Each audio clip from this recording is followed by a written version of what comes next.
Okay, so let's go ahead and get started. Welcome, ladies and gentlemen, to the second deeper dive for the Modjeska Simkins School of Human Rights this year. And today we are thrilled and pleased to welcome back another friend of the school, Justene Hill Edwards, who's an associate professor of history at University of Virginia. Today she is here to talk about her research, which has been well developed and written about in her two books, Unfree Markets, the Slaves Economy, and the Rise of Capitalism in South Carolina, and her most recent work, which I am pleased to have here. And you see the little stickers here to show that I've read this as a historian and thoroughly loved it, enjoyed it. Freedmen's Savings and Trust, The Rise and Betrayal of the Freedmen's Bank.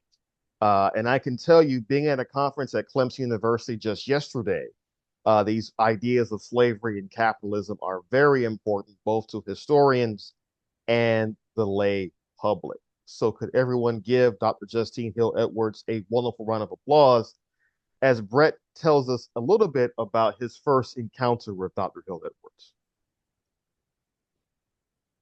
Thank you, Dr. Green. I read Dr. Hill Edwards' first book, The Origins of Capitalism in Colonial South Carolina, and I'm leaving out something. She'll straighten me out there.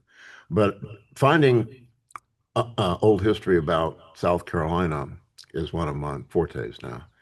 And I somehow discovered that Justine was doing a book review at Oxford University in Cambridge at the Bill Clinton agency of Oxford. I had no idea he had one.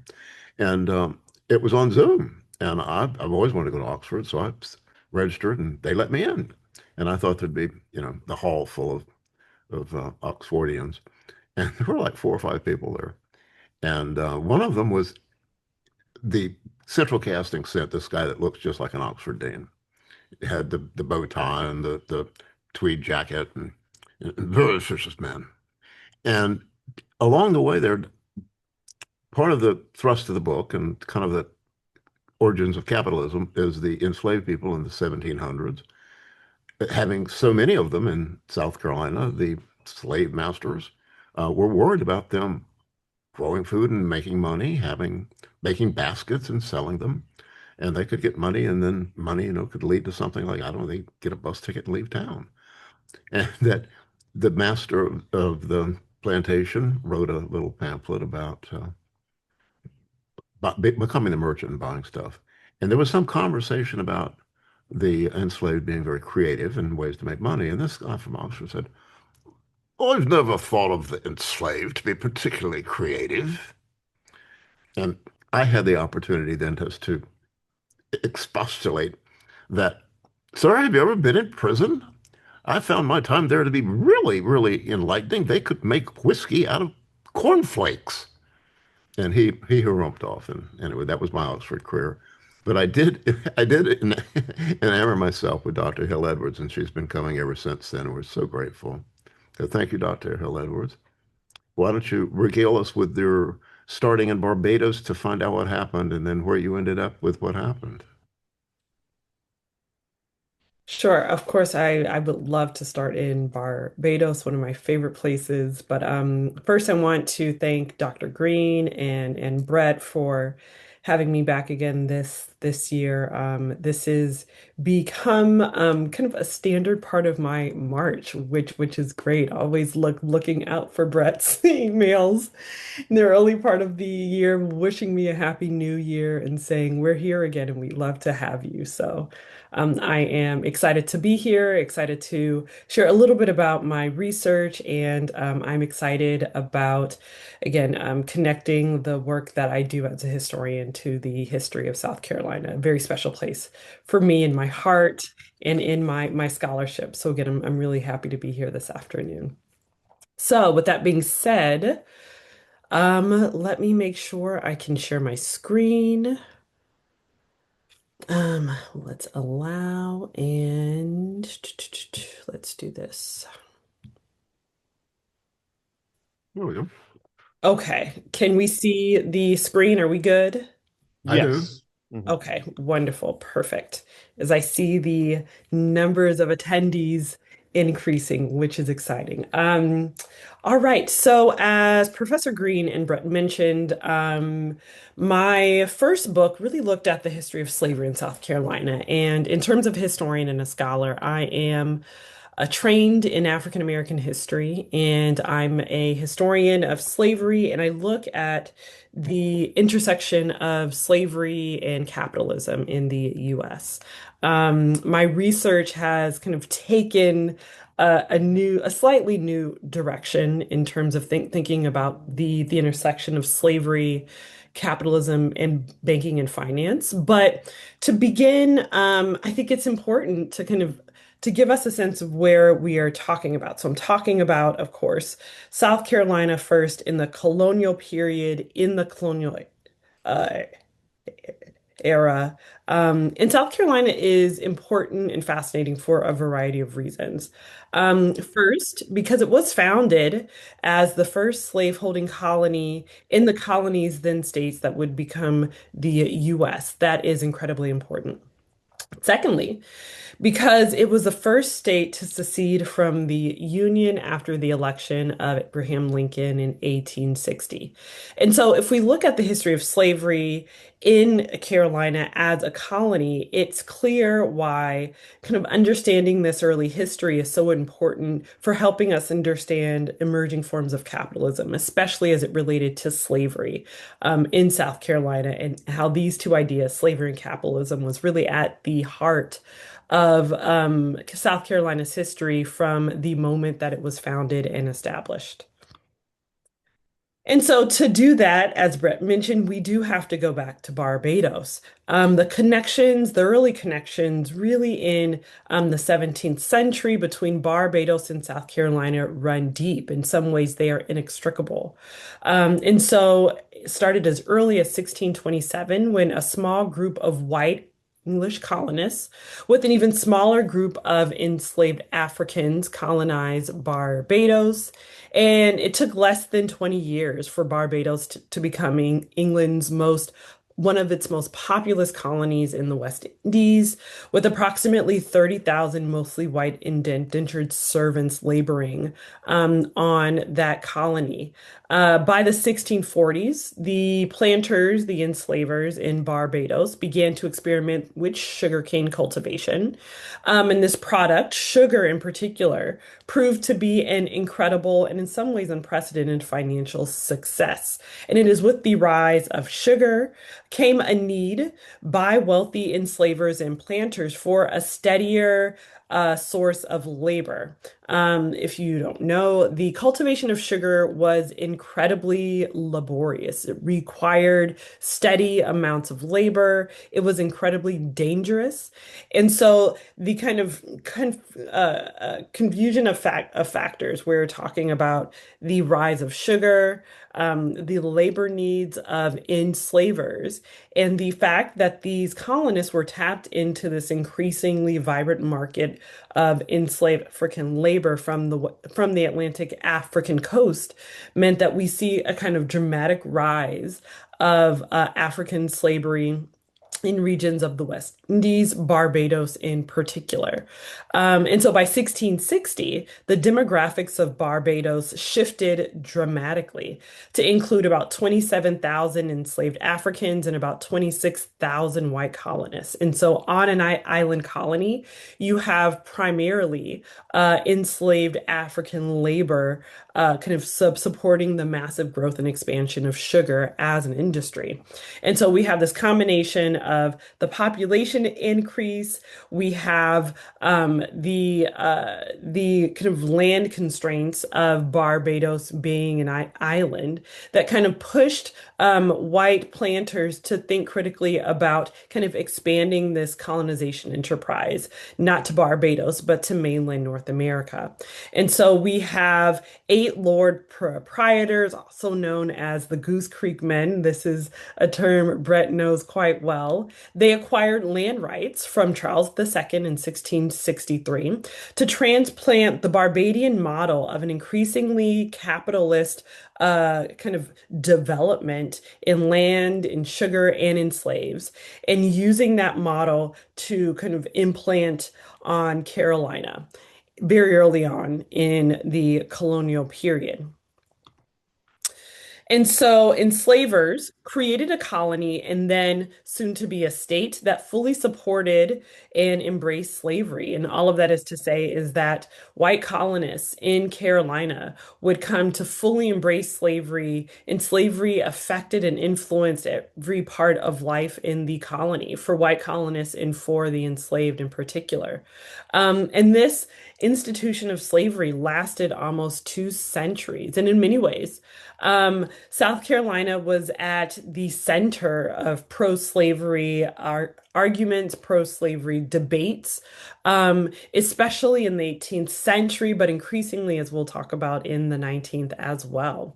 But on the other hand, it was the enslaved, transported first from Barbados and then from regions of Atlantic Africa, who were really the fuel to motivate this kind of expanding economic activity in the colony. And that is to say, in the colonial period, the enslaved brought with them and were cultivating their own ideas about how to engage in the colony's economic life, especially in the South Carolina Low Country. And so you have tens of thousands of enslaved Africans contributing to the growing Carolina economy in the 17th, but specifically in the 18th century. And I think that this advertisement is a perfect example of that.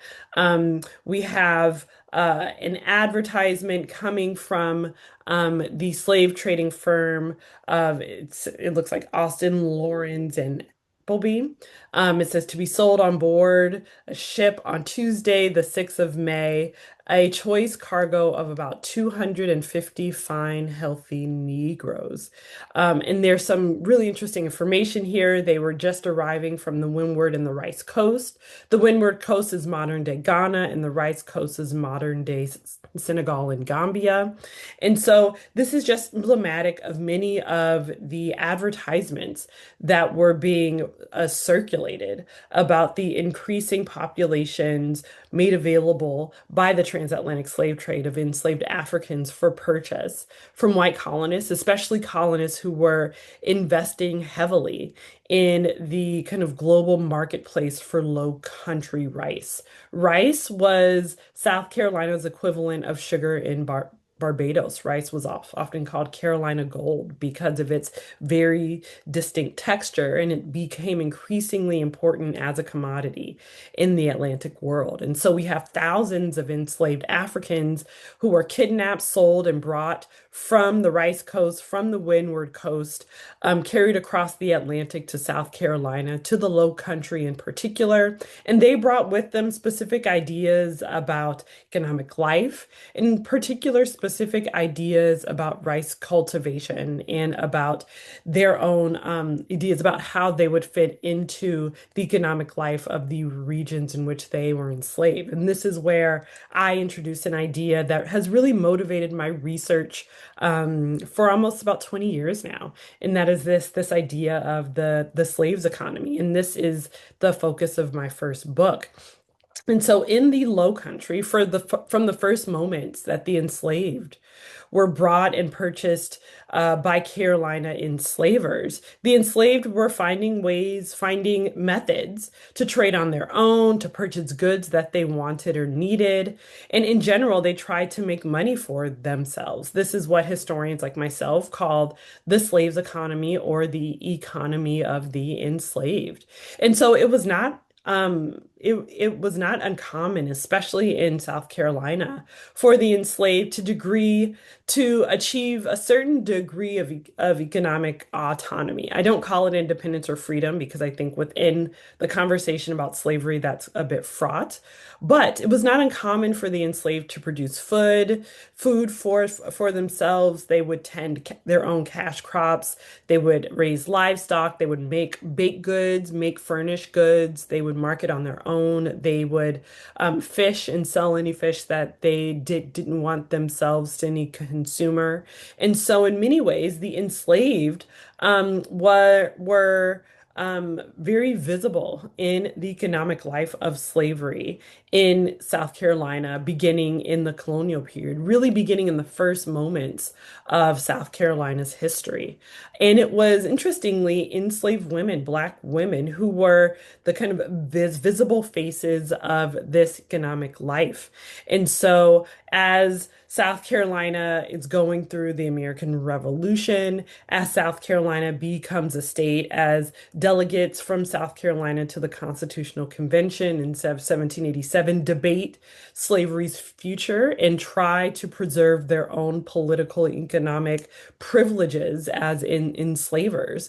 The slaves economy continues to be front and center in kind of life, in the life of slavery, both on the side of the enslaved, but also for enslavers and non-slave holding whites in colonies such as South Carolina, but South Carolina really being at the forefront.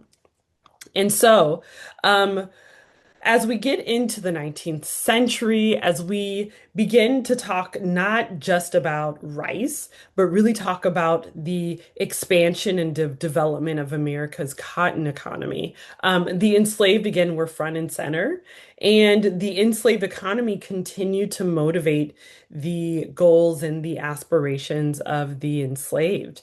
And I think the words of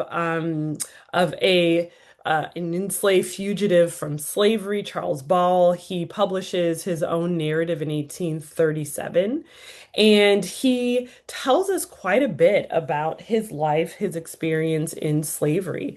He was born and raised in Maryland.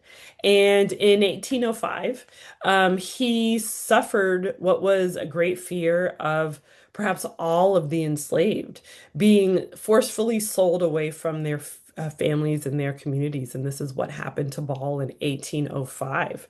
And so his enslaver, when he was about 30, sold him to a slave trader who was headed to Georgia.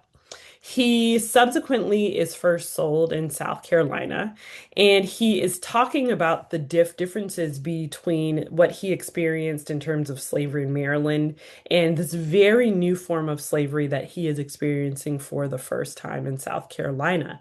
And he talks about how once he crosses over into South Carolina, the kind of geographic landscape completely changes. He sees cotton fields as far as the eye can see because he's not in the low country, he's really in the up country. And he is talking about how kind of the landscape of slavery was new for him. But importantly, too, he also talks about kind of what life was like as an enslaved man in South Carolina.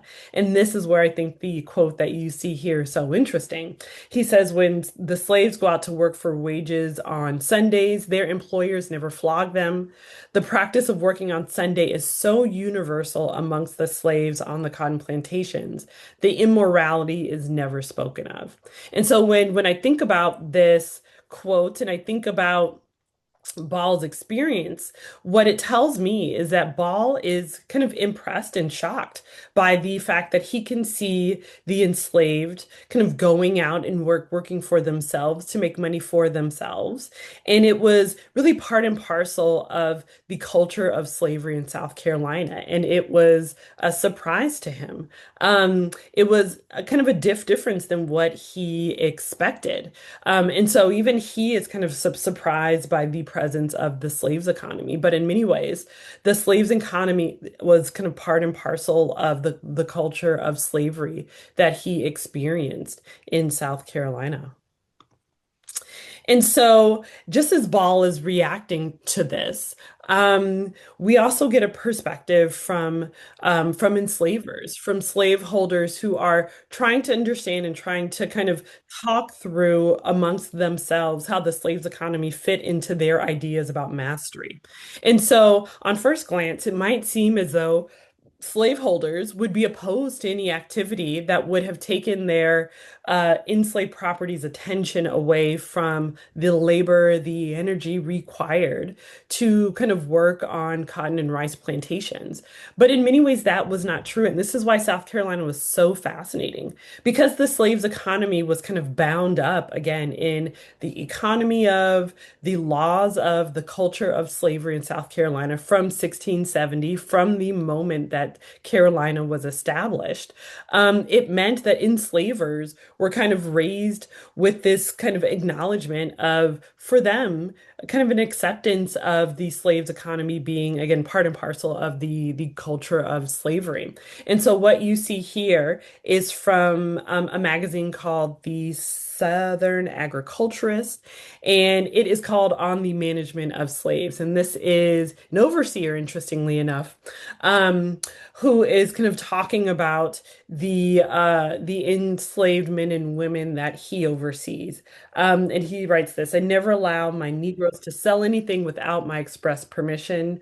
I never restrict them in any acts of industry, but reward them punctually for their exertions by taking from them at a fair price whatever they have justly to offer. Is if a Negro is suffered to sell anything he chooses without an inquiry being made, a spirit of trafficking it is once created. To carry on this, both means and time are necessary, neither of which is he or right possessed. And so if we take a step back, I think we can kind of come to a few conclusions here. And this idea actually was not uncommon amongst enslavers and overseers in South Carolina. The idea that this was a negotiation between the enslaved and enslavers, the idea that enslavers wanted to encourage the productivity of the enslaved, in that it was better that the enslaver was kind of made aware of this, as opposed to what he wrote, a spirit of trafficking is created, right? The illegal economic kind of trade in which the enslaved were oftentimes very much invested in. But there's a flip side of this, right? One of the questions that I always had as I was kind of writing this book and doing the research for it was, in my mind, I automatically made the connection between slaves having access to money and saving money and making their own money, and the connections between that activity and freedom. And what I realized over the years, especially as I was writing this book, is that no, that was not the case in many ways. Though it was not uncommon for the enslaved to have money, to make money, it didn't mean that they had any more connections or ties to freedom.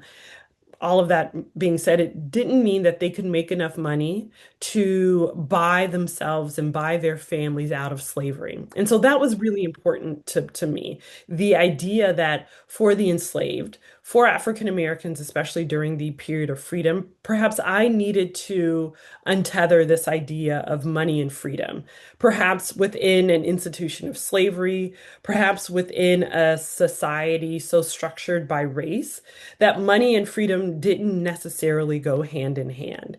And this was an idea that really challenged how I thought about the kind of benefits, the privileges of money, and the difference between one having money, one having wealth, and one having political power, especially in a society structured by race. And so I kind of brought that idea with me as I was finishing my first book on free markets. That's really the major argument of that book. And so, as I was finishing the book and I end free markets on the eve of the Civil War, I started to think critically about how I was understanding African Americans and their relationship to money. This is a question that continues to fascinate me. It is really the kind of through line that connects all of my research and all of my writing. And so I also love a photograph of market women selling sweet potatoes in Charleston, because it made me kind of think about, okay, how would this have changed or shifted during the period of the American Civil War? But one of the questions that I also kind of brought with me from finishing that first book is this question: what economic knowledge did the enslaved bring with them into freedom? There was this idea, especially on the part of white Republicans, even radical Republicans, that African Americans, as they were making this transition into freedom, needed to be taught about the kind of practicalities of economic and financial responsibility. That they were making the transition from being property to being free, and they needed to be instructed about kind of what that meant to be responsible for themselves and to be responsible for their own economic lives. And so through the war and during Reconstruction, African Americans worked again to free themselves and their families, and they understood that as much as they had to kind of fight to emancipate themselves, living their lives in this new and precarious period of freedom required that they have new tools. But again, they brought with them these ideas about economic life, these ideas about money and saving money, and all of those ideas were actually forged through their experiences in slavery. And they brought this knowledge with them into this period of freedom. And so this is where the history and the story of the Freedmen's Bank comes in.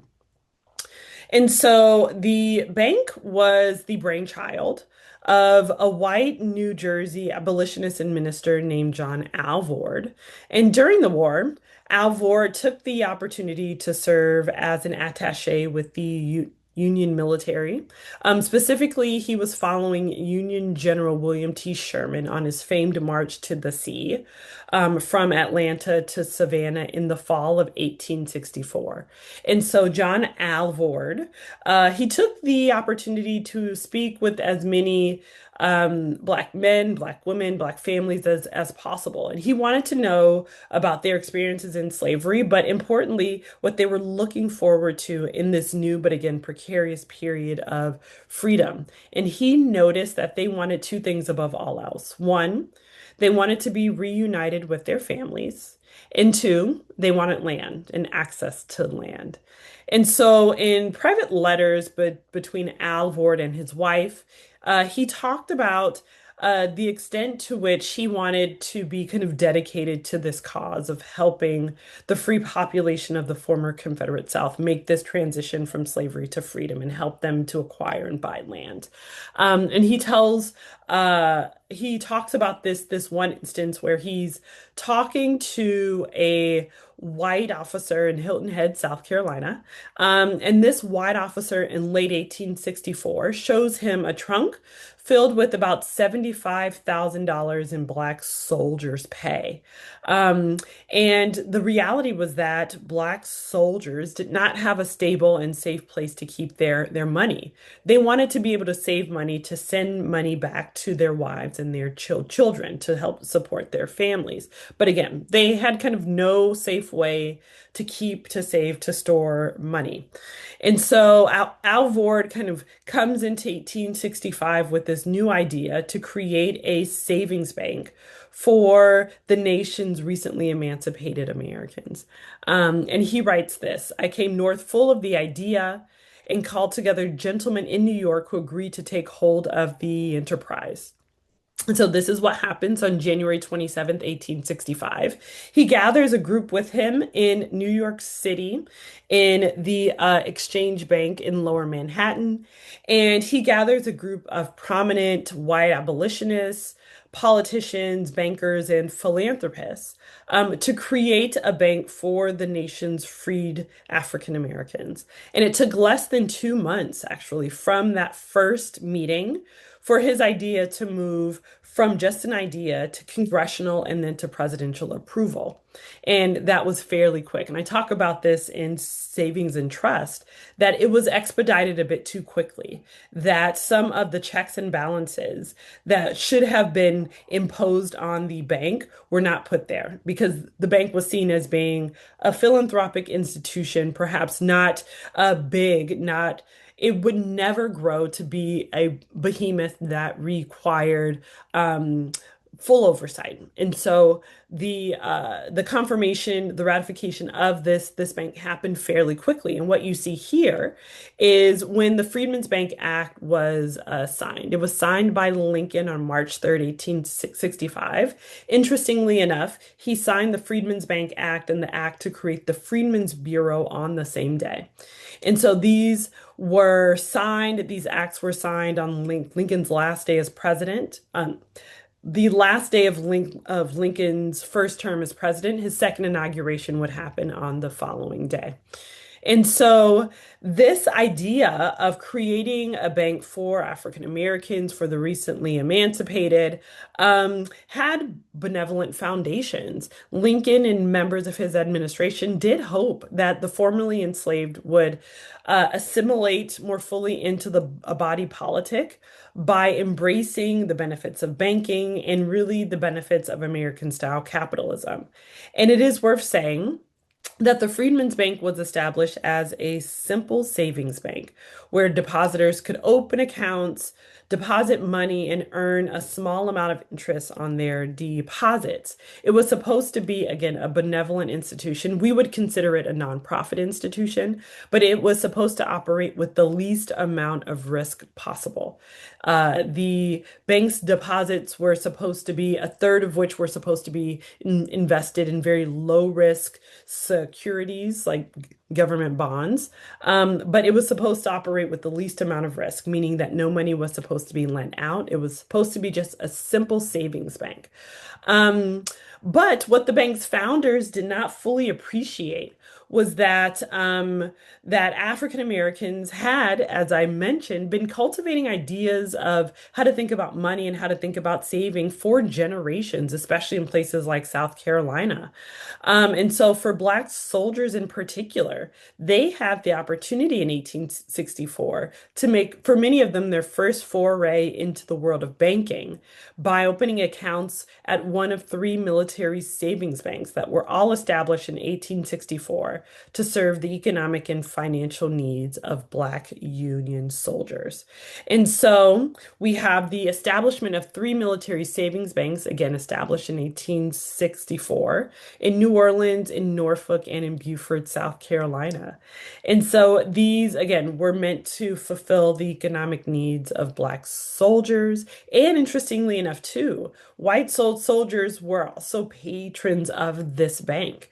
These military savings banks were again seen to be relatively stable, but it is important to note that they were not under the jurisdiction of the newly created Office of the Comptroller of the Currency that was established in February of 1863.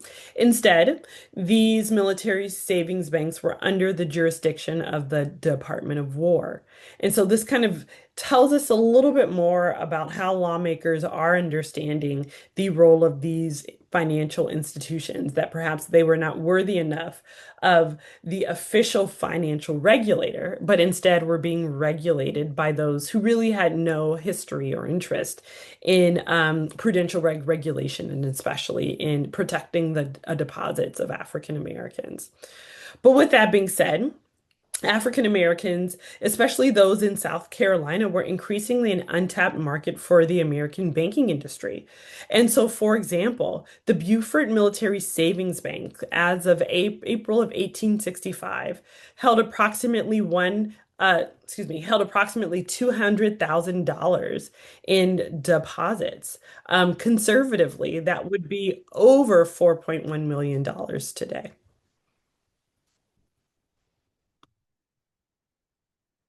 All right. And so, as the bank grew and as the bank expanded, it did so fairly quickly. And so, we have the first official branch opening in Norfolk in June of 1865. And from there, we have more branches open in Washington, D.C., in Natchez, Mississippi, in Huntsville, Alabama, in New Bern, North Carolina, in Charleston in January of 1866, and in Beaufort in October of 1866. Interestingly enough, the Beaufort branch was created out of the military savings bank that was established there in 1864. And so, excuse me, between June 1864 and October 1865, there were about 19 branches.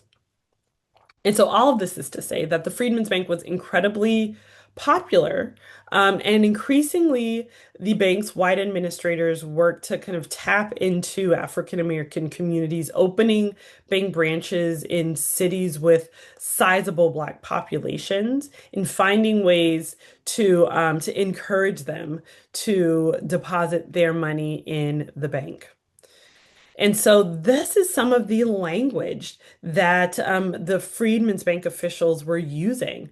This comes from a May 1868 article from Drew Geddes, who at the time was a member of the Freedmen's Bureau.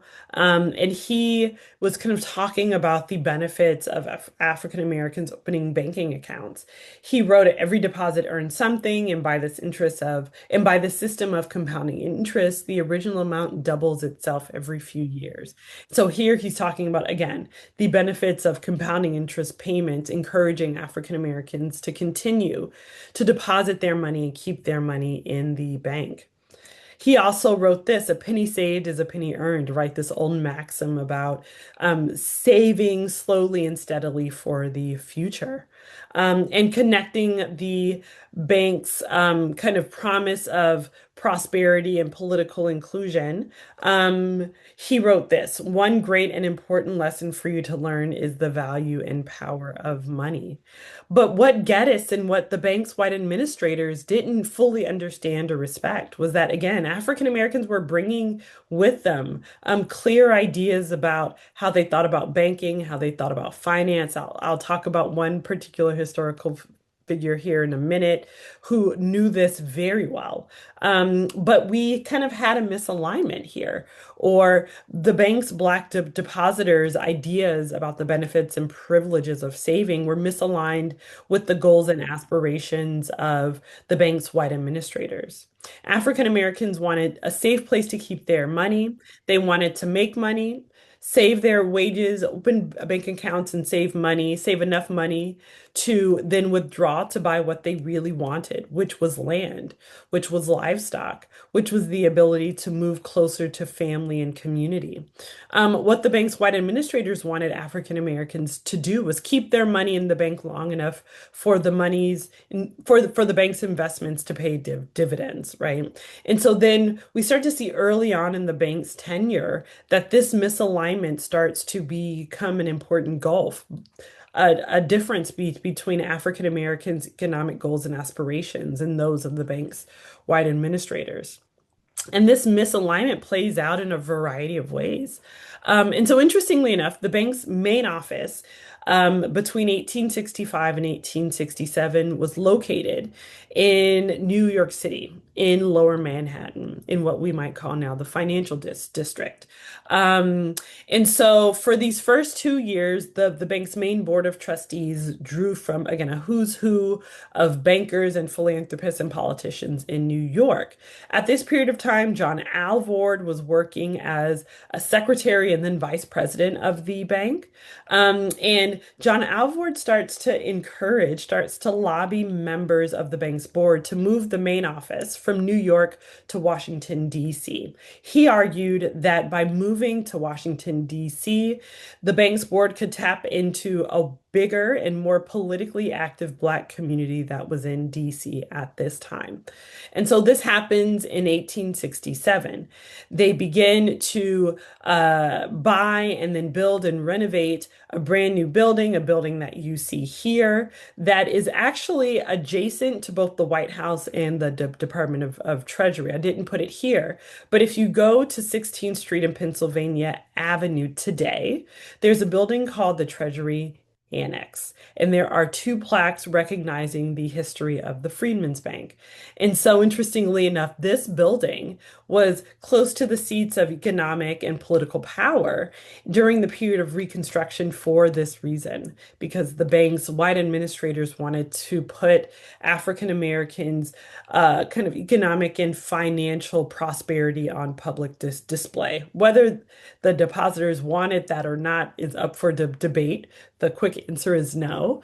But it is worth saying that the Freedmen's Bank was actually a very visible institution during the period of Reconstruction. And so the bank's main office moves to Washington, D.C. at an auspicious time. We have some of the bank's trustees from New York dropping off of the bank, and increasingly, John Alvord encourages a new crop of white trustees to join. The most influential of which His name is Henry Cook. He was a famed banker and trustee. He was the brother of Jay Cook, and together they founded Jay Cook and Company, which was the nation's first investment bank. Now, Jay and Henry Cook had spent the years of the war maintaining very important political and personal ties and connections to members of the Lincoln administration, namely Salmon P. Chase, who was at the time, for a period of time, treasurer and then became the Chief Justice of the Supreme Court. And they helped to raise over $1 billion for the war effort. And so they, in the process, made themselves millionaires and had developed really important political ties and connections to members of Congress and members of the Lincoln administration. Now, at this period of time, Henry Cook was the president of the Washington, D.C. branch of Jay Cook and Company. And so Alvord asks him to join the board at this period of time when all of these changes are happening at the executive level. Increasingly, we are talking again about a fairly well-connected group of historical actors. And so it is also at this period of time that the bank makes its first loan. It makes its first illegal loan in April of 1867 to a man named D.L. Eaton. Eaton would receive a loan approved by Henry Cook for $1,000. He would soon pay this money back, but it would mark a sharp divergence between how the bank was founded and established and who the bank was founded to serve, and who would be making the most who would profit the most from their investments in the bank. And so this happens in 1867. And between 1867 and May 1870, when Congress approves of amending the charter for the bank, about $85,000 of illegal loans is made to the white friends and business partners of a small member of the Board of Trustees.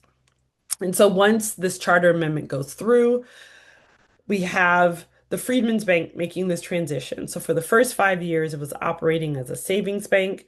After 1870, it is operating as a commercial bank, and it got into the riskier side of banking services now, and that is making mortgages and business loans and trying to profit off of his affiliation with the Freedmen's Bank. One of the largest loans went to none other than Henry Cook for at least $500,000. I can talk at the end, and I will talk at the end about the percentage of the loans that went to African Americans.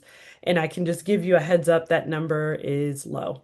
It is less than 5% of the loan volume. But all of this is to say is that the bank grew and changed fairly quickly at its height. In 1872, the bank had about 17 branches across 37 branches across 17 states. The branches, again, in Charleston and Beaufort, some of the earliest, were established in 1866. We have branches as far south as New Orleans and Jacksonville, as far north as New York, and as far west as Shreveport, Little Rock, and St. Louis. Interestingly, there were branches proposed as far west as Texas, especially in Galveston and Houston, in 1866 and 1867, to be opened in 1868. But there was a swift rise in white racial violence against African Americans in especially Houston and Galveston. And so the bank's administrators chose to not open branches as far west as Texas because of fears that those branches would be targeted by growing members of the KKK. And so we have the expansiveness of this bank. By 1872, the Freedmen's Bank was the largest bank in the nation by branches. This is the beginning of what we might call the bank branching system. And the Freedmen's Bank was really in the vanguard of a system that now we are all fairly comfortable with. And so at its height again in 1872, there were about 70,000 depositors. And by the time that the bank failed in 1874, the bank had accumulated approximately $57 million in deposits. Today, that would be more than $1.5 billion. And it is worth saying that $1.5 billion is actually a conservative amount. Some will go as high as perhaps $3 billion that we can kind of make this figure equivalent to now. Interestingly, we are talking about depositors putting in fairly small amounts of money. Most half of the depositors put less than $50 in their account, and about 3,000 had more money. The average single deposit again was about 50, and the average total deposit over the bank's history was about $830,000. And so if we kind of this is kind of a macro perspective, but we can get a micro perspective as well. And if we hone in on 1870, I think we'll find something really interesting. What you see here is a map of Beaufort, South Carolina. And so on March 14th, 1870, an African American man walked along Bay Street, and that's Bay Street right here. Um, and he, on his way to his destination, would stroll past shops and stores, and perhaps he was thinking about his own experience both before and during the war. Um, he surely was remembering the vessels docked at Beaufort Harbor that would take rice from neighboring plantations to New York, perhaps to New Orleans, perhaps as far across the Atlantic as Liverpool. And so, interestingly, the African American man was enslaved during the period of slavery before the outbreak of the Civil War. And this is where he was walking to. You see here, this was the facade of the Beaufort branch of the Freedmen's Bank. And he surely kind of knew where he was going. He walked up these stairs. And again, this is March 14th, 1870. And he opened an account on this day. Um, and so again, this is the branch that was opened in October of 1866. But this African American man was going to this region, and this is kind of the region where you see the bank again. I love this map. Um, Let's see. Yes. And so this is a man that if you know your history of the Civil War, the history of slavery in the 19th century, is a man whose name will be familiar to you. His name was Robert Smalls. And he gained notoriety during the war when on May 12th, 1862, at the age of 23, he snuck aboard and commandeered a Confederate ship docked in Charleston Harbor. He deployed navigation skills that he developed as an enslaved boy and then young man, took control of the ship under the cover of night, and delivered it to a fleet of Union vessels that were stationed outside of the Charleston Harbor at this time. This kind of daring act of bravery garnered him his freedom mere months before the implementation of the Emancipation Proclamation 1863, and he received an official commendation from the Union Army. And for his heroics, the federal government gave him a $1,500 reward. And so it is on this day that he opened his Freedmen's Bank account again on March 14th, 1870. And if you are interested in looking at the documentary record of the Freedmen's Bank, there are thousands of records on Ancestry.com, and they are searchable by name. And so I spent so much time just looking through there for various uh, historical figures in this story. And so if you look here, there is not a lot of information, but there is some interesting information. We have the date, his name. He lived in Beaufort, South Carolina. He was black, and he was a member of the legislature for his job and position. And so interestingly enough, Smalls would use his affiliation with the bank to support his burgeoning political career, and increasingly he would work after the bank failed and collapsed to try to bring more attention to the history of the bank and bring justice to the bank's depositors. And this is an interesting part of this story as well. Even though about 90% of the bank's depositors by 1872 were Black, about 10% were white. And so what you see here is a group that opened their account on the same day as Robert Smalls in the Buford branch. Um, this is a group from St. Helena's Island, South Carolina. They were white and they were planters. And this is incredibly important because the Freedmen's Bank at this time was seen as being the most stable financial institution in Beaufort. The bank branch attracted both white and black patrons alike. Um, and so there was no other bank in the city. And so the bank served a really important economic need for the Beaufort population, respective of their racial categorization, which is why it's very interesting that on this same day, a group of white planters opened their account on the same day as Robert Smalls. All right, all right. Oh, yes, and one final note about this. I found this when I was preparing my slides. In the Charleston branch, for example, about 300 of the almost 2,800 depositors by 1872 were white. So about 300 of about 2,800 of the depositors. Um, and again, in Beaufort, the Freedmen's Bank was the only bank that served this community, which is why we have a group of white planters fully opening an account with the Freedmen's Bank.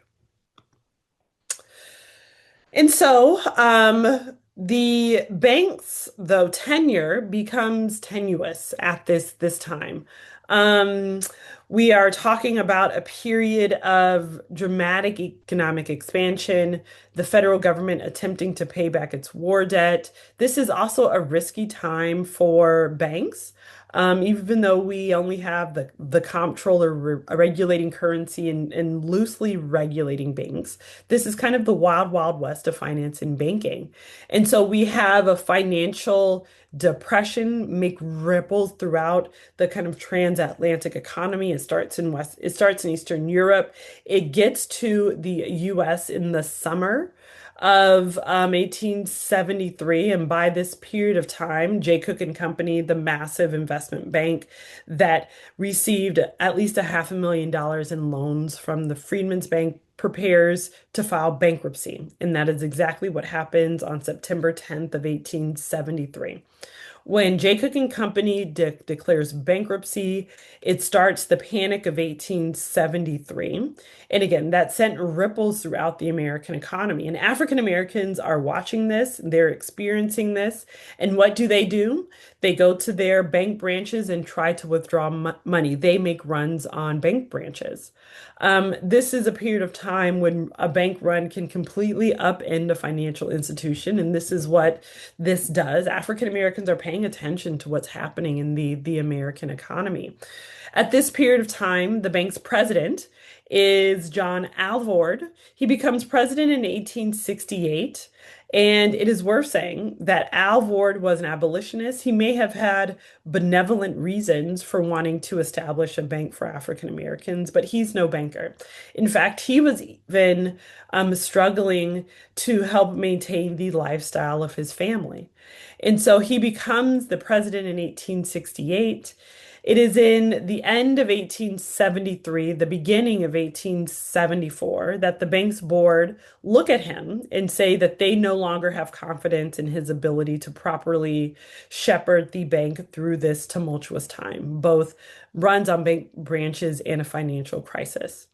And so they decide to ask him to step down. He does. He still stays on the board, though.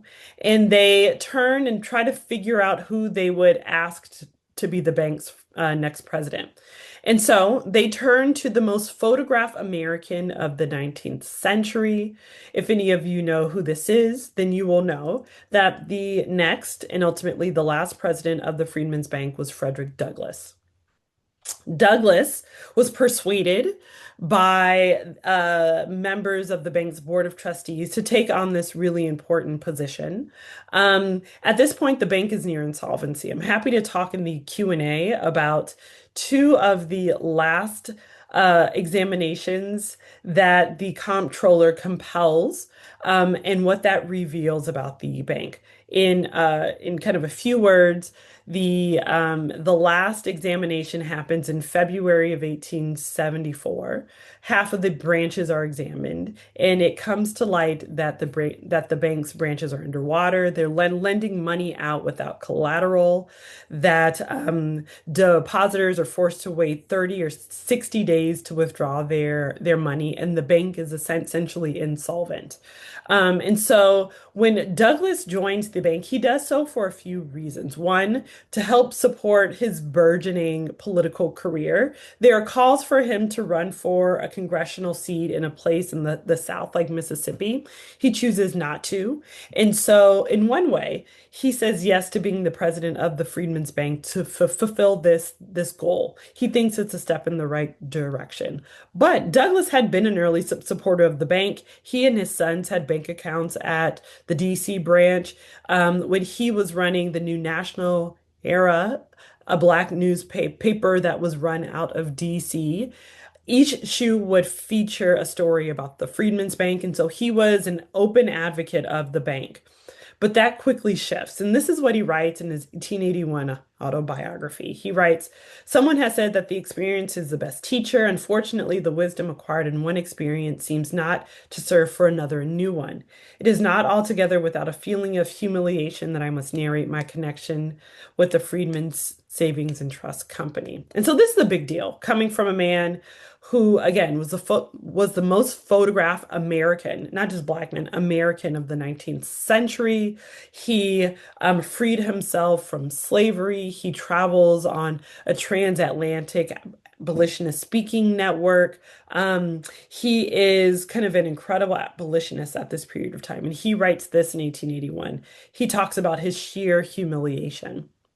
And so, despite his initial enthusiasm, he's shown bank records and realized that the bank is underwater, that it is not going to be easy to salvage. He still is optimistic and subsequently sends out messages to the bank's depositors, encouraging them to be um, positive about the bank's future. But at this point, he is, and the trustees are compelled by Congress to examine the bank and to prepare for its eventual closing. And that is what happens. And so on July 2nd, 1874, Congress mandates that the bank cease operations and shut down. After going back and forth, the trustees acquiesce. And so Congress subsequently makes three commissioners responsible for liquidating the bank's assets. The bank had gone on to purchase a few buildings instead of renting buildings. And so, for example, the Buford branch of the Freedmen's Bank was purchased and not rented. And so trying to liquidate that as an asset and to pay what was left to depositors. It is worth saying when the bank ceases operations on July 2nd, 1874, there are 61,177 depositors who had about $2.9 million left in their bank accounts. And so the commissioners would go on to distribute 5 rounds of payments to depositors if they could prove how much money they had in their accounts, and if they can also prove their identities, which was increasingly challenging at this time. In 1875, depositors could receive a mere 20% of what was in their accounts. In 1878, another 10% was dispersed. In 1880, another 10%. In 1882, 15%. And in 1883, a mere 5% of the money that was left in depositors' accounts could be recouped. And it is worth saying, if a depositor received any of the other disbursements, they could not qualify to receive one of the later ones. All of this is to say that the total dispersed was 44% of the money that depositors had left in the bank. And so not even half of the money that was left in the bank when it was closed was dispersed in these 5 rounds of disbursements. And so the depositors who still ha held accounts and held money in their accounts, many of whom actually poured their life savings into these institutions, would spend years, decades, attempting to recoup the money. They and their descendants would spend about the next 60 years lobbying members of Congress to help them recoup their savings. And so if we focus just on the South Carolina branches, this is what we have. As of March of 1874, there were about 1,200 depositors in the Beaufort branch. And in the Charleston branch, it had almost 5,300 depositors. But when the bank failed, it had the Beaufort branch at $65,592 in that depositors were recouped. In Charleston, that number was 255,345.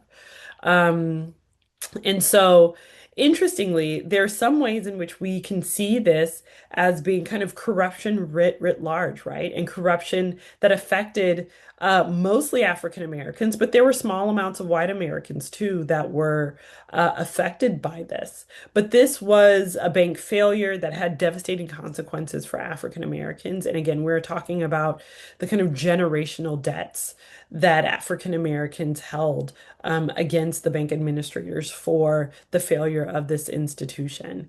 And so immediately there were kind of debriefs and congressional inquiries. The first one was held in 1874, which was just kind of an accounting breakdown of the bank branches and how much the bank had in bonds and in cash when the bank failed. The second was in 1874, 76, excuse me, 2 years later, by a former Confederate Virginia congressman named Beverly Douglas.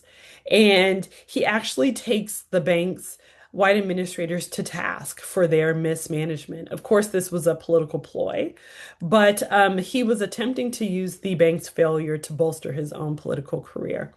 And then the last and final full congressional inquiry was held in 1879 and 1880 by Blanche K. Bruce, the picture you see here.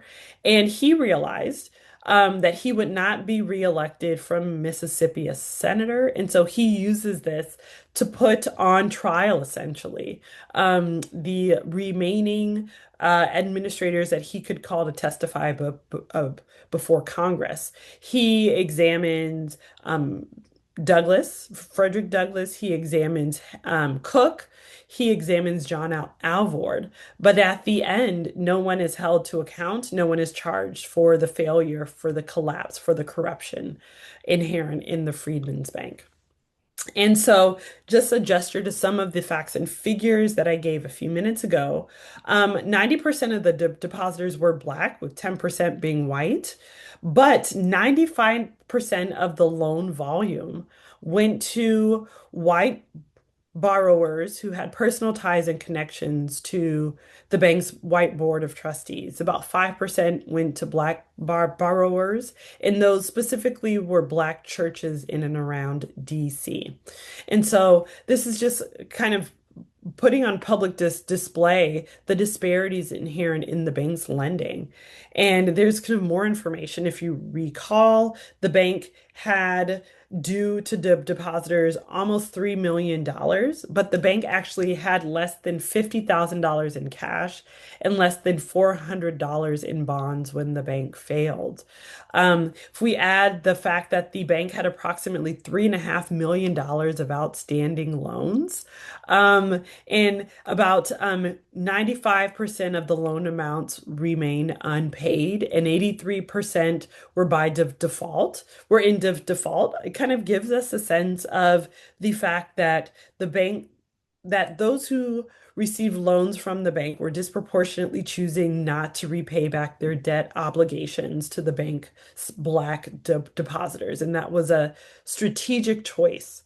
And so it is interesting that the history of this bank shows on the one hand, Black promise, Black economic acuity, Black investment in the system of finance and banking, and ultimately to American capitalism. But there was no safety net for them. There was no way in which they could recoup the money in their accounts. And when the bank failed in 1874, and when the official end of Reconstruction happens in 1877 with the election of Hayes and the final removal of troops from the South, African Americans really have no leverage to try to extract money that they hope to gain from the Freedmen's Bank. And it is worth saying that African Americans appealed to members of Congress, they appealed to lawmakers, they appealed to attorneys generals,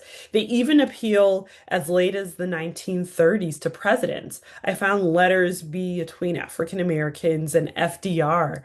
Roosevelt begging him to kind of open up inquiries into the bank's failure, but to no avail. And so, in general, this longer history of kind of Black economic activity, especially in a place like South Carolina, is instructive. It shows that has been a kind of strategic plundering of Black communities, despite the knowledge, the efforts, the kind of institutional investments that African Americans have made in being part of the American body politic.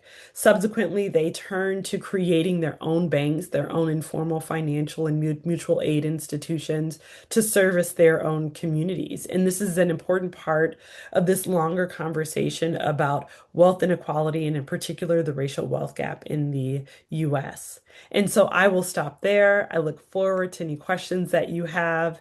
And thank you again for having me and for your attention.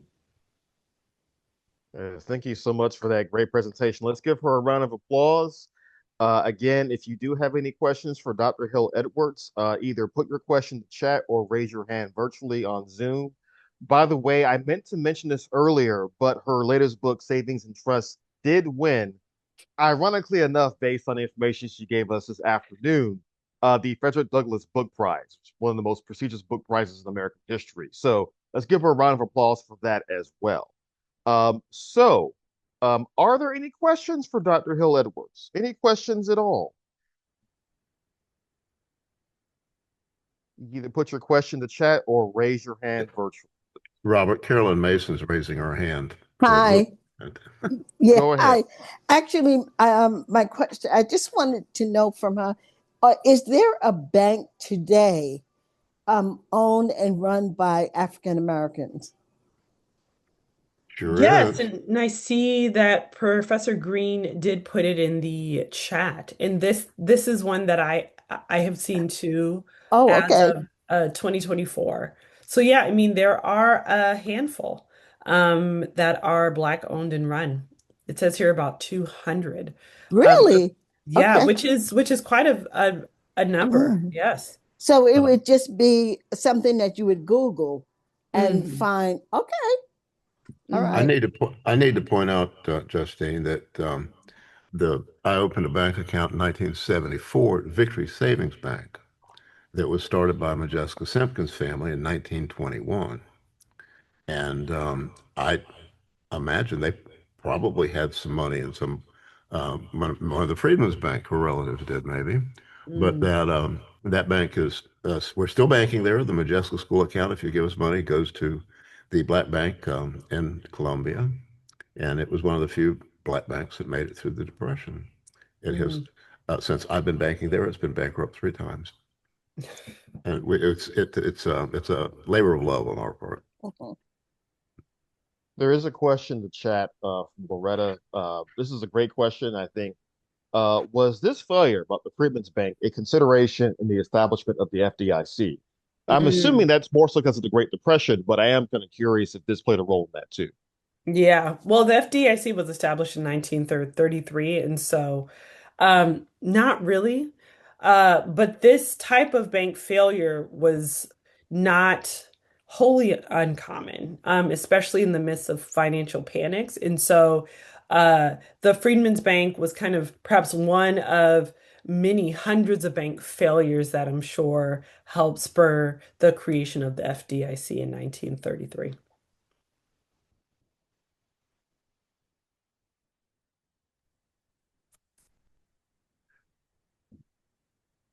Dr. Green, Cecil Rigby, I see you typing furiously. Do you have a question for us as well? Go ahead. Just go ahead. Ask your question.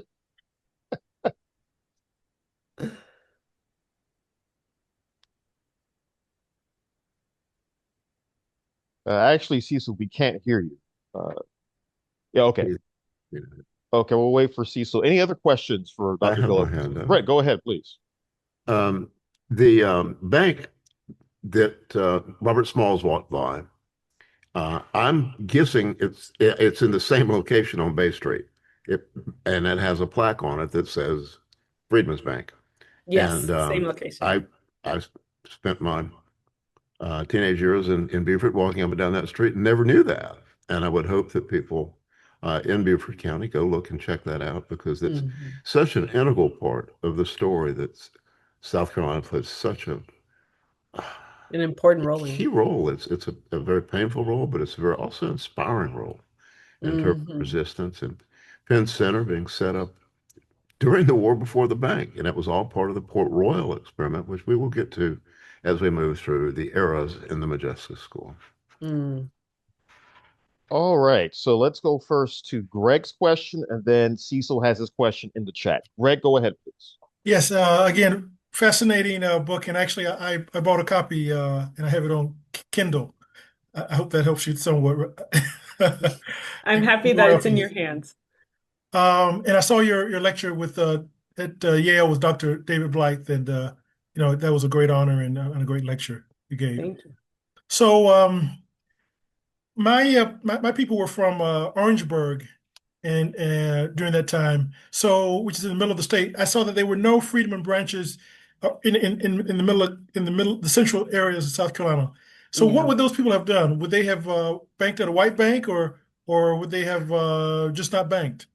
Or was there a way to get your money to the Freedmen's Bank? Where people come through town and collect it and give you a receipt generally. Yes, yes. And so one alternative was that it was not uncommon for African Americans to actually travel to bank branches and actually start the book talking about this, but in Alabama, I think it was. But yeah, there were postmasters who would open accounts and carry deposits to bank branches and to bank branches where there were not branches in other cities. And so, yes, it was uncommon. And in fact, you can look on Ancestry and kind of see where some of the accounts were opened, and you'll find that like it was not necessarily in cities where the bank branches were located, and so it was not uncommon, not at all. For Orangeburg, I'm not sure. I'd be really interested to see the percentage though, because I am sure that it was not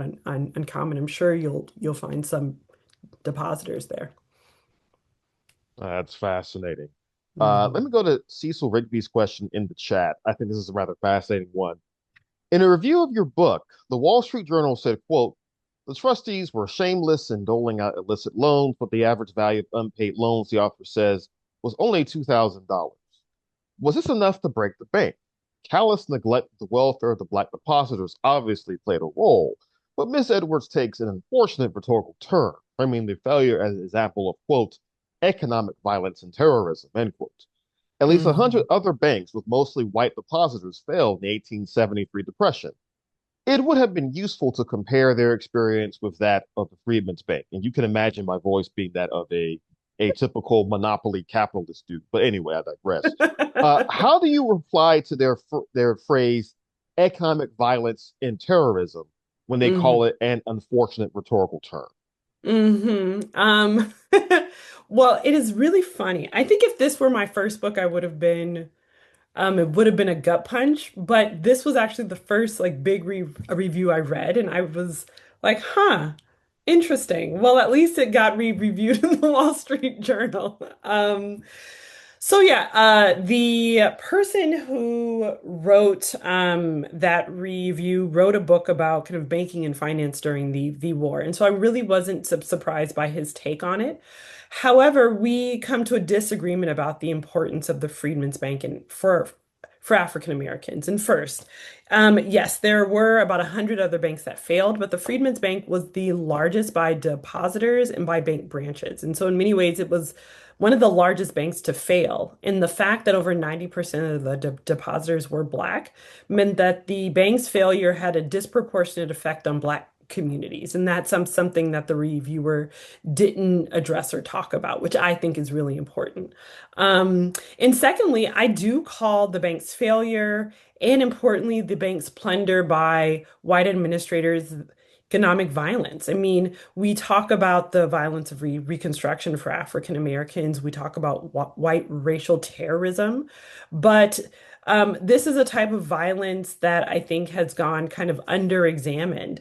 We don't often think about a kind of bank plunder as being violent, but for African Americans who lost their life savings and increasingly lost trust in the ability of financial institutions and the federal government to protect them at this incredibly important period of time, I think of that as a violent act. And by not calling it that, I think is to not fully understand the generational ramifications of the bank's failure, and in some ways, the failure of Reconstruction. And so this is kind of me talking from the perspective of a historian trained in the history of slavery and trained in the intersection of slavery and capitalism versus someone trained as an economic historian, not trained in examining the kind of lived experiences of their historical actors in this way. And so that's why, on the one hand, I wasn't so surprised by this review, but I think it only reinforced why I call it economic violence of plunder. But So Justine, thank capitalism you. doesn't see color. What? Capitalism doesn't see color. Certainly. Oh, Yeah, if I only it kid. didn't. I kid. I kid. Uh, If only it didn't, I right? see. I see Brett is unmuted, so Brett, go ahead, and then Cecil Calhoun has a question after No, you. I was going to excoriate the Wall Street Journal as not being something that we should pay that much attention to, but I do appreciate them lifting up Justine's books. Mm. Cecil Cahoon, and I said, yes, that Cecil has got something to say, and it's always generally good. I'm picking up on Greg's question earlier. Thank you, Dr. Hill Edwards, for talking with us this afternoon.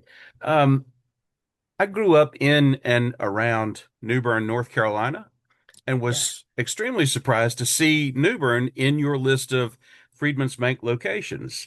Mhm. Some of the places in your list are intuitive because they're major metropolitan areas, Charleston and Mhm. Beaufort, for example. But I never would have imagined that New Bern was, and Mhm. was surprised to see it in your list because it's not taught to kids who grew up in that area that there was a Freedmen's Bank location there. So, do you know what was the rhyme or reason for choosing bank locations and opening Mhm. bank locations? Is there a rhyme or reason, or was there? Yes, and thank you so much for this question. New Bern is really interesting. New Bern was an important site for African Americans who were claiming their freedom with the Union military, and so there were kind of major Union outposts in New Bern, and so especially towards the end of the war in 1864 and early 1865, the Black population of New Bern swelled. And increasingly, too, the really fascinating part about New Bern is that you have a higher population of African American women who open accounts. So about 40% of the account holders were Black women. And this has everything to do with Black women being in New Bern and getting their husbands' wages, men who served with the Union during the war. And so there's a very interesting connection here. Mhm. Yeah, and I couldn't help but note too that there was also a branch in my hometown of Augusta, Georgia, which I found really interesting. But I'm Sure. not surprised. I never heard about that until now because Augusta has a wonderful knack of downplaying its own history, unless it's the Mm, Masters, whatever it was. mm. Becky, go ahead. Interesting. I really appreciate this conversation and your work. And I just wondered if you could talk a little bit about reparations and how what you've studied informs your thinking about that and how Mhm. you talk about that. And has that changed over time? No, that's a great question. I mean, it hasn't changed over time. So I feel like I have like my scholarly way of thinking about it, and then I have my kind of practical way of thinking about it based on my experiences as a Black woman. Um, on the one hand, my scholarly side says that yes, there's precedent, right? Especially in the 20th century, there are various movements that were successful for reparative justice from the federal government. I'm thinking about Japanese internment after uh, during and after World War II, right? I'm thinking about groups of Italian Americans at the beginning of the 20th century suing the federal government. And so there are ways in which there is precedent for this. Is there the political will, though? I don't think so. I mean, I wish I were more optimistic, but I think that the political will is not there. And increasingly, it has become for some populations of Americans, an unproductive conversation about getting over historical wrongs. And when it kind of veers into that type of vein, I think becomes unproductive. And so, yes, on the one hand, um, there is kind of precedent for this, but on the other hand, I don't think kind of practically there's the political will, unfortunately. But I think if anything, just as we kind of talk about Tulsa, for example, the failure of the Freedmen's Bank, I think is a great example for how to think about particular moments in American history that point to African Americans being disproportionately affected by the racism and kind of the violence of the federal government. And I think that I would love for it to be used in that way, but unfortunately, I don't know if politically it is, if again there's the political will to do it. No, that's a really, I think, understandable response. And to build onto that, Dr. Hill Edwards, I have a question as well. Hmm. On page 255 of your book, Savings and Trust, you have this statement. The bank's failure has many lessons. One of the biggest concerns America's racial wealth gap. Too often, the racial wealth gap has been explained as a product of African Americans' deficiencies, their historical inabilities to adjust to the demands of life in a democratic society, guided by capitalist ideals. The Freedmen's Bank offers a different story. Now, one of the goals of the Modjeska School has always been to not just discuss history, but tie it to the here and now. And building off of Becky's question, what do you think is important about the Freedmen's Bank's history and legacy in terms of talking about that black-white wealth gap that's really very concerning to economists, sociologists, and others right now? Mm, yeah. Yeah, I mean, I think one of the takeaways that I've really come to appreciate as I've been talking about this book is how there are again concrete moments when we can point to that show divergences in the racial wealth gap. I mean, this is not just some kind of flimsy conversation. Mhm. There is kind of concrete evidence. Yes, we talk about the history of slavery, but the failure of the Freedmen's Bank is so concrete, and we have the numbers that I think it is really useful. We can talk about the history of redlining, for example, right? Um, we can talk about the various ways in which kind of social reforms in the 1970s have disproportionately affected African Americans. I'm thinking about like the Community Reinvestment Act, for example. Um, and so, I mean, increasingly, I'm coming to appreciate the fact that there is tangible evidence for this, and the legal scholar Marissa Barandaran came out with a book, I think, last month about the racial wealth gap with Norton, and I'm excited to read it because I know she kind of tracks this history, and she actually starts with the Freedmen's Bank. And so there's so much evidence for why we continue to see the racial wealth gap. I think I read a statistic last week that said that the racial wealth gap is at the same point now that it was in 1965, which is just mind-blowing, right? Mhm. Um, and so what it means is that I think there has to be kind of concrete evidence that is indisputable. And I think the history of the Freedmen's Bank is one of those arguments too for how this is kind of a history that needs to be reckoned with, and there are strategic ways in which we can do that, and there are historical moments that kind of show us why we are at this point today. I hope I answered your Oh, question. no, absolutely. And by the way, I put that book in the chat as well that you just mentioned. Hmm. I think it Dr. came out last month. Hmm. I wanted to challenge Justine's point about difficult to work on. It's difficult for Black people to work on. Mm, But what the playing off of white privilege is something that's been going on ever since, ever since. mm, And so I actually have had people tell me, at least I'm not one of them. The old Grow building was a couple of blocks from a mill where the guy that next door has worked there for 50 years, and his wow. retirement payment was $50 a month. But he said I could come through the front door. That was his privilege. Hmm. And that when I cooked down the amount, the value of the money that they lost just in the Buford Bank, it was um, 4 million turned into 80 million of today Mm, money. What if the bank hadn't been smashed, and that mm, money would have aggregated and aggregated and aggregated?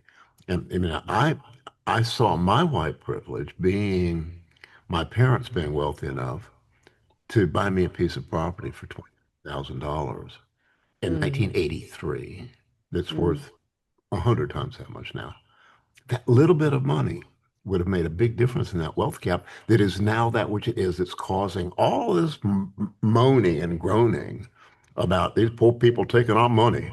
Well, you mm, made them poor and you're keeping them poor. So that's mm, those dialectical uh, opposite efforts of capitalism to be mm, able to make money and take money. And so this mm, is something that I think that the majority of white folks that aren't in that 99% getting over on folks need to get it together and figure out who's laughing on the way to the bank. mm. Absolutely. So it's Um, yeah, it's up to uh, up to us. Loretta, go ahead, please, and then Yes. Greg after that. So this is so interesting because this is history over a century ago, and we all remember 2008 when we had all of these major bank failures. And if there were no racial consideration there, by all means, some of the billionaires that we have now Mhm. would not be where they are. I mean, major banks. We're not talking Mhm. small institutions. And at that point, our government saw a need to not only hide who all of the institutions were, they Mhm. actually gave money to banks that didn't need it just to protect banks that were insolvent from having this run that Dr. Hill was talking about. That's what crashed the Freedmen's Bank. And had Americans known the banks that were in trouble, they Mhm. would not be free sailing as they are now. Yeah. Yeah. I mean, this is one of the ideas that continues to resonate with me is that a lot of what we talk about now is not new, right? The idea that into 2008 we are talking about bank failures and needing to rescue the American economy by rescuing bankers and putting their economic needs front and ahead of average Americans, right? Like that was a conversation that politicians were having. Um, and at the same time, we talk about regulation and deregulation. And I've come to learn that regulation will disproportionately benefit those in power. And those in power disproportionately tend to be white and wealthy. And so, where does that leave communities of color? Where does it leave the poor, the working class? It leaves them behind. And this is a continuous kind of idea that has been put into practice throughout American history. And so, in some ways, we shouldn't be surprised. I mean, I think a lot about this, for example, with AI. if we don't regulate it, who will disproportionately benefit from it? It's not us. And that is increasingly what we're seeing now. And so I think about this quite a bit. And in many ways, the Freedmen's Bank, more than anything else I've studied, has been the story that has really stuck with me and kind of has reshaped how I think about myself in the world. Right. So, what are your thoughts on bank reserves? In 2020, they Mm, said 0% was a required bank reserve. yeah, What do you think of that? I think that's dangerous. Yeah, and one of the ideas again that kind of gets to this question of 2020, but also gets to a question of the 1860s and 1870s is this idea of trust. And these institutions, the entire system relies on trust, us trusting that they will do what they say they will do with our money. But if there is no security, both in the kind of emotional sense of the word, but in the financial too, then if they don't have skin in the game, then how can I trust them?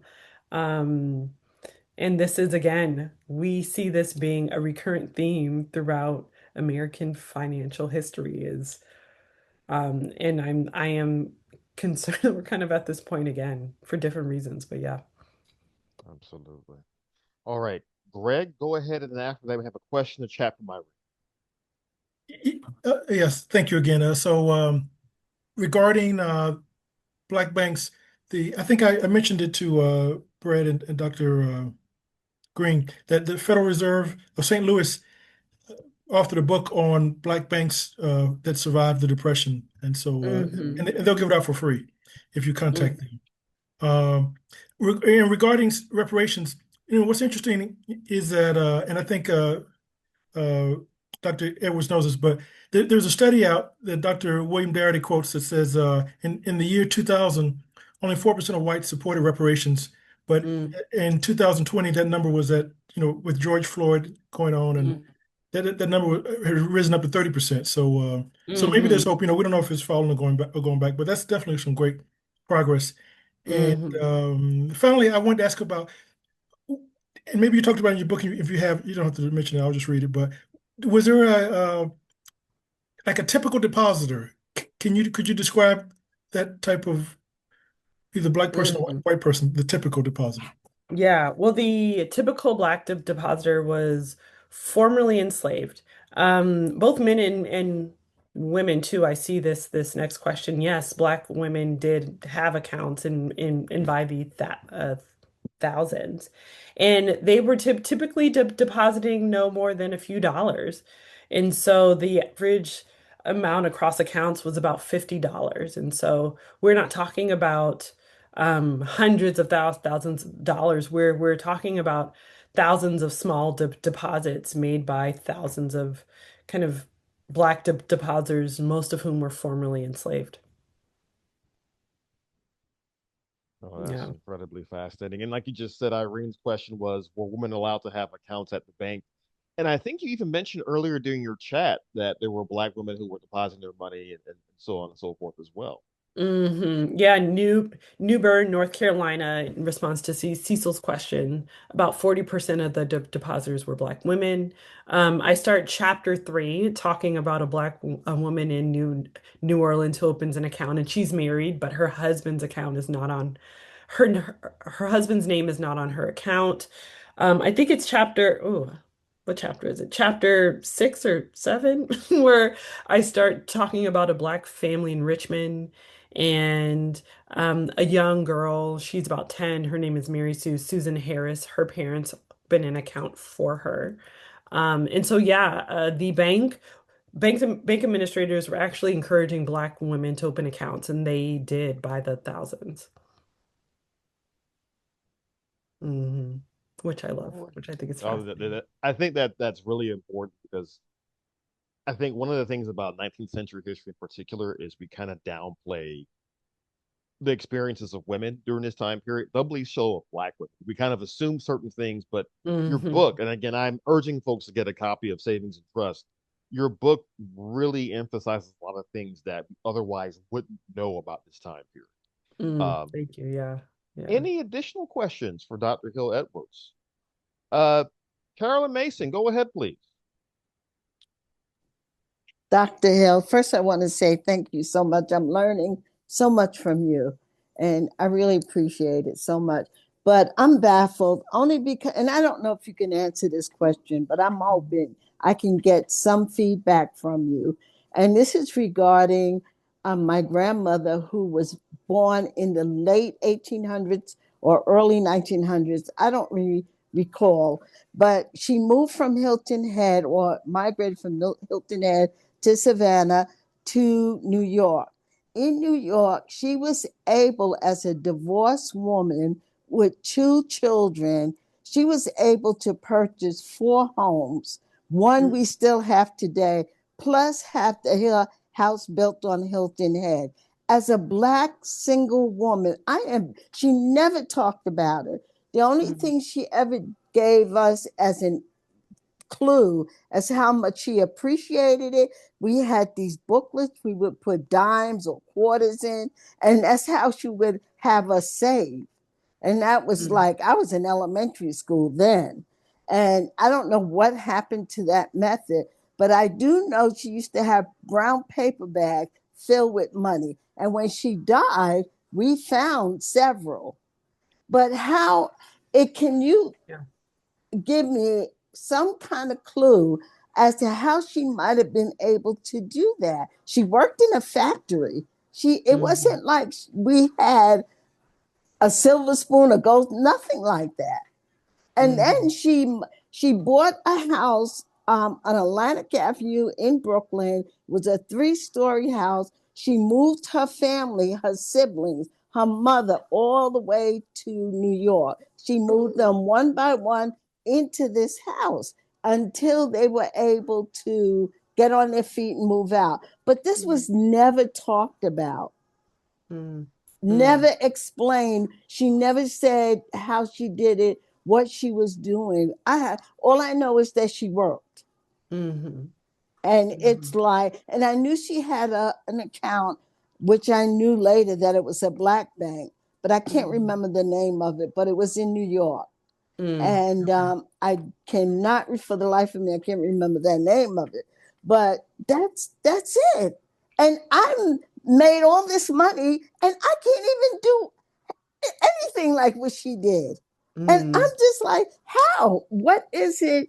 What secret did they have that we're missing, that I'm missing, that you can, I mean, you have any idea what I I mean, just, no, I love the story, especially the one of finding bags of money. yeah, yeah, Um, uh-huh. Brown paper bags, you know, the little sandwich paper bags. Yeah. I mean, I have family members who have coffee cans. They will Yeah. they'll just, just like when I die, here's my will with all the information. And if you see, cans of things, just open it up. Open Don't up. toss it out immediately. Uh, Not coffee in there. yeah. But yeah, I mean, I think what this goes to is the fact that I think we have underestimated, even historians have really not appreciated how Black folks have for generations thought about money, thought about savings, thought about investing. And it may not have been in incredibly sophisticated ways, but it was in ways that worked for them and their families and their communities. And I mean, if there's one thing, like I consider myself a historian of Black economic life in America. And if there's one thing that I constantly find is that Black folks understand the benefit of savings. And if we were talking about investing, we're talking about investing in something tangible, and that's land.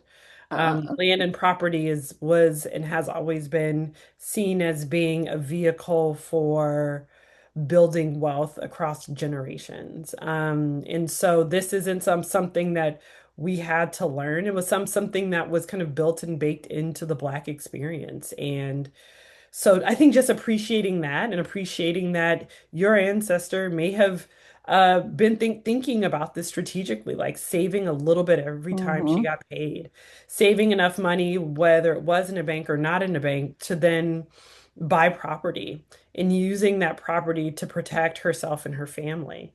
Um, and this is a part of Black history that is so important. I'm writing a short book now, but my next book that I'm actually researching now is about how someone wrote in the chat about the Great Migration, and we often think about that as like an early 20th century thing. Yeah, I read that. But if anybody here has read Nell Painter's Exodusters, which I know Professor Green has, we can actually see Black migration during the war and immediately during and after Reconstruction.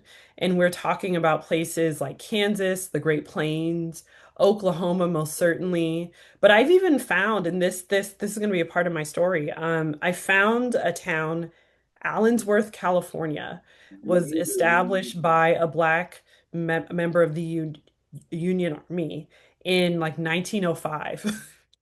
And it was an all Black town. And so we're talking about African Americans leaving the former Confederate South during and immediately after Reconstruction, taking advantage of the Homestead Act and investing in land for themselves and their families and their communities, and establishing not Black neighborhoods of towns, but establishing Black towns for African Americans.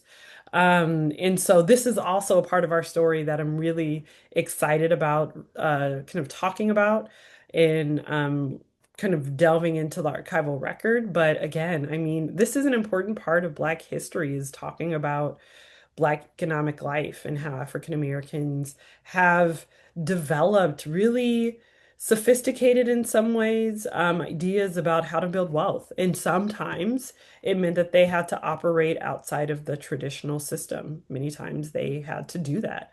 And so I wonder if your ancestor was really tapping into that as well. Now that's so fascinating. Any final questions for Dr. Hill Edwards before we wrap up this afternoon? Justine, explain the relationship with the Columbia University program on the intersection of slavery and capitalism. I mean, Columbia University is printing your books. There's some connection there that I'm not aware Oh, of. yes. And so Columbia University Press has a series in the history of American capitalism. And so I published my first book in that series, and now I'm a series editor. So I read a lot about American capitalism, quite a bit. So yeah, I mean, it's a really fascinating series. We publish books on the colonial period. We publish books on like the modern period, about slavery, about technology, about race, about medicine. And so it's kind of an exciting time to be there because we're kind of expanding the bounds of what it means to be studying the history of American capitalism. Is there some type of bibliography that's available you can send us a link to and we'll share it? Yes, I can quickly look up the We don't link. need to do it now. We'll still be here. And I hope Okay, you'll still be writing books. So we've got I time. hope so too. Okay, Greg, final question for this afternoon. Just one final question. Yes. So, given that Columbia has this program on, you say capitalism and slavery. Is that Mhm. right? No, it's just on the Casper. history of American capitalism. Okay. Okay. So Eric Williams's Capitalism and Slavery. Is there?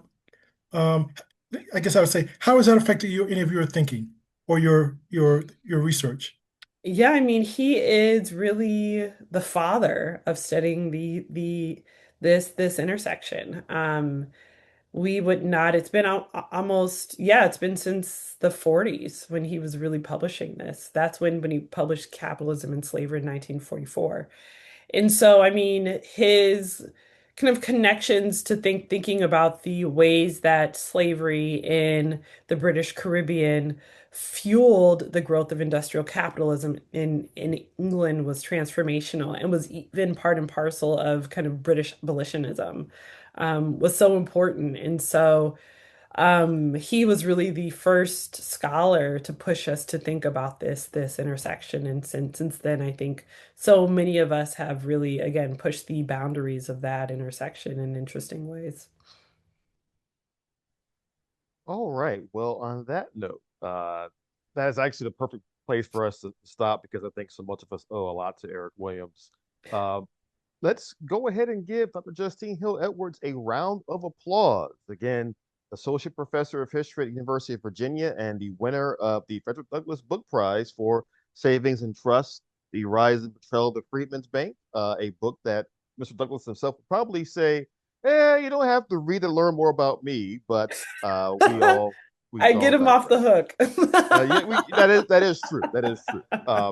But again, thank you very much for joining us, Dr. Hill Edwards. For those of you who are Modjeska School students for this spring semester, don't forget we do have class 3 tomorrow about a somewhat unimportant era of history, the antebellum and Civil War period in South Carolina. Just a couple of small things there. And of course, we are coming up on Reconstruction as well. All right. So again, everyone, thank you for joining us this wonderful Sunday afternoon, and we'll see you soon. Thank you for having me. Thank you for coming.